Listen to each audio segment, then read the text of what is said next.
تو dead line جو 5 بجے ختم ہو جائے گی, آپ آگے موو فارورڈ کریں گے؟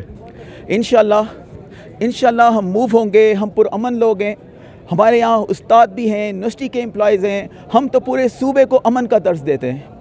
آپ دیکھیں گے ہم کسی ایک پولیس والے کو بھی ہاتھ تک نہیں لگائیں گے. وہ ہم پہ لاٹھی چارج کریں, بے شک ہمیں گولیاں مار دیں, ہم کسی ایک پولیس کو ہاتھ تک نہیں لگائیں گے. ہم پرامن لوگ ہیں. ہم صرف اتنا چاہتے ہیں کہ خان صاحب ایک بار ہماری بات سنیں. انشاءاللہ جب یہ بات خان صاحب تک پہنچے گی, کیونکہ مجھے امید ہے کہ وہ خود جمہوریت کے سپورٹر ہیں, جب پوری اسمبلی نے ایک ریزولوشن پاس کر دی تو کیوں ہمیں ان کو ریگولائز نہیں کیا جا سکتا, جبکہ کے پی کے میں جتنے بھی ڈپارٹمنٹس ہیں سب کو ریگولائز کیا گیا ہے. اور ریسنٹلی ہماری ریزولوشن 2 اگست کو پاس ہوئی تھی, اور اس سے ایک دن پہلے 1 اگست کو ہمارے سی ایم صاحب نے ایک بل پیش کیا اسمبلی میں کہ خیبر میڈیکل یونیورسٹی والوں کو ریگولائز کر دو.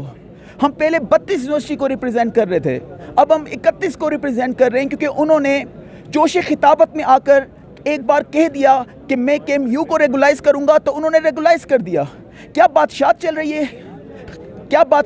ہے کے پی میں؟ میں ایک سوال کرتا ہوں, ان 31 یونیورسٹی والوں کا کیا قصور ہے؟ جب ایک یونیورسٹی والوں کو ریگولائز کیا جا سکتا ہے تو باقی 31 کو کیوں ریگولائز نہیں کیا جا سکتا؟ اشرف صاحب, آپ کون سی جامعہ میں پروفیسر کا؟ میں اسلامیہ کالج پشاور میں 12 سال ٹیچ کر چکا ہوں, لیکچر رہ چکا ہوں, اور ان 12 سالوں میں کوئی ایک کمپلینٹ بھی میرے حوالے سے کبھی بھی نہیں آئی. اور میں ایک اور بات یہاں پر کہنا چاہتا ہوں, ان 12 سالوں میں میرے پاس 12 سال کی ایکسلنٹ رپورٹس ہیں. اس میں لکھا ہوا ہے کہ 90%, 80% اسٹوڈنٹ کہہ رہے ہیں یہ ایکسلنٹ پرفارمنس ہے ان کی. تو میں سوال اسی طرح باقی بھی امپلائیز ہیں, ان سب کی ایکسلنٹ رپورٹس ہیں. ہائر ایجوکیشن کمیشن والوں نے ایک ڈپارٹمنٹ بنایا ہے, کوالٹی انہینسمنٹ سیل. وہ ہر 6 مہینے کے بعد اپنے امپلائیز کی رپورٹس چیک کرتے ہیں, اور اس رپورٹ کے مطابق یہ جتنے بھی امپلائیز ہیں ان کی ایکسلنٹ رپورٹ ہے. تو سوال میں کروں گا, 15 سال صوبے کو ہم نے سرو کیا ہے, تو مجھے بتایا جائے کون سا ایسا قانون ہے کہ ایکسلنٹ پرفارمنس پہ آپ کو نکالا جا رہا ہے؟ اور اگر یہ امپلائیز نکالے جائیں گے تو مجھے بتائیں کیا کریں گے؟ کیا استاد, یہ امپلائیز جتنے بھی امپلائیز ہیں ہمارے, ٹیچنگ نان ٹیچنگ, کیا آپ دکانیں کھولیں گے یہ عمر کے اس حصے میں آ کے؟ کیا یہ مزدوری کریں گے؟ اس لیے میں گزارش کرتا ہوں خان صاحب سے کہ یہ ایک جرگہ آیا ہے, ہم پختون ہیں, پختونوں میں جرگے کی بہت اہمیت ہوتی ہے. میں ریکویسٹ کرتا ہوں خان صاحب سے کہ ہمارے نمائندوں کو آگے بلایا جائے. ہم اس وقت تک یہ لوگ نہیں جائیں گے جب تک ہمارے نمائندے ان سے آرگومنٹ کریں گے, اور انشاءاللہ امید ہے کہ خان صاحب مان جائیں گے.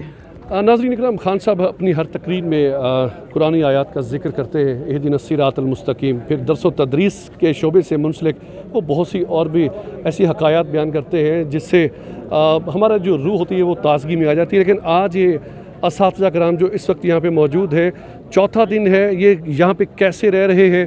یہ ہمارے ان کے جو تنظیم کے وائس پریزیڈنٹ ہیں ہمارے ساتھ موجود ہیں. السلام علیکم. وعلیکم السلام. نام بتائیے گا اپنا. محمد نثار. نثار صاحب, 4تھا دن ہے, پہلے 3 دن کیسے گزرے, کہاں پہ آپ نے رات گزاری؟ بس کھلے آسمان کے نیچے گزارے ہیں. تو کھانا پینا کیسے رہا؟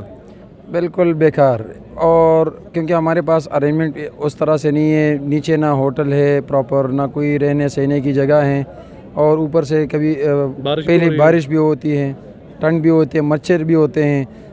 یہ اگر میں آپ کو بتاؤں کہ میری لائف کی فرسٹ 2-3 راتیں ہیں کہ جو میں سڑک پہ لیٹ کے اینٹ سر کے نیچے رکھ کے میں سو رہا ہوں. آج رات کو جو ہے میں 1 گھنٹہ سویا ہوا ہوں, اس لیے کہ مجھے میرے ساتھ یہاں پر رہنے کے لیے جگہ بھی نہیں ہے. جو بزرگ ہیں آپ کے ساتھ وہ کیسے رہ رہے ہیں؟ بزرگ جو ہیں کچھ تو بیمار بھی ہو گئے ہیں, کچھ کو تو ہم نے واپس بھی بھیج دیا ہے, وہ معذور بھی ہیں ہمارے ساتھ, ڈسیبل بھی آئے ہوئے ہیں. یہ بس بہت خوار ہو رہے ہیں. ابھی خاردار تاریں لگا دی گئی ہیں, 5 بجے کا ڈیڈ آپ نے لائن بھی انہوں نے بتا دی ہے آپ نے. تو کیا امید کرتے ہیں کہ خان صاحب یہ خاردار تاروں کی بجائے اگر آپ کو کال کرتے, آپ کو بلا لیتے, یہ مسائل کا حل ہو جاتا, وہ زیادہ بہتر نہیں تھا؟ تو بہت ہی بہتر تھا, لیکن ابھی آپ موو کریں گے آگے؟ ہاں, ہماری کوشش ہے.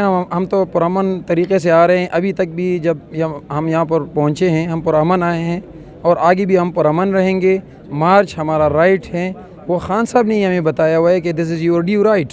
تو ہم اپنے رائٹ کے لیے جو ہے کسی بھی حد تک جا سکتے ہیں. تو ہم جو حکومتی یہاں پر ادارے ہیں، پولیس ہے، وہ بھی ہمارے اپنے لوگ ہیں.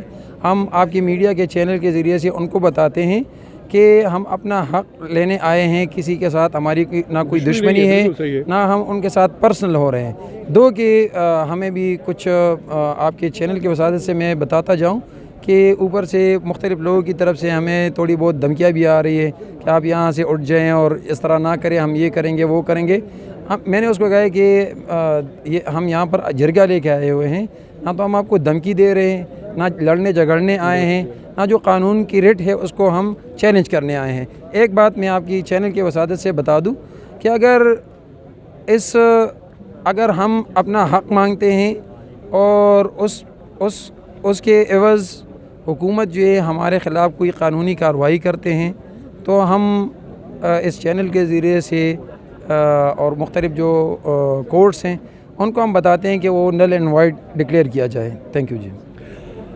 خان صاحب آپ خود کہتے ہیں کہ ساڈا حق ایتھے رکھ. یہ اساتذہ کرام ہے، ماں باپ بچے کو پیدا کرتے ہیں، لیکن زمینی حقائق کے متعلق جو ایک استاد بتا سکتا ہے وہ والدین نہیں بتاتے. میں امید کرتا ہوں کہ ان کی سیر حاصل گفتگو، ان کی مدلل گفتگو آپ کی سماعتوں تک لازمی پہنچے گی. کیمرہ مین یاسر خان کے ساتھ وسیم ہاشمی، بنی گالہ، اسلام آباد.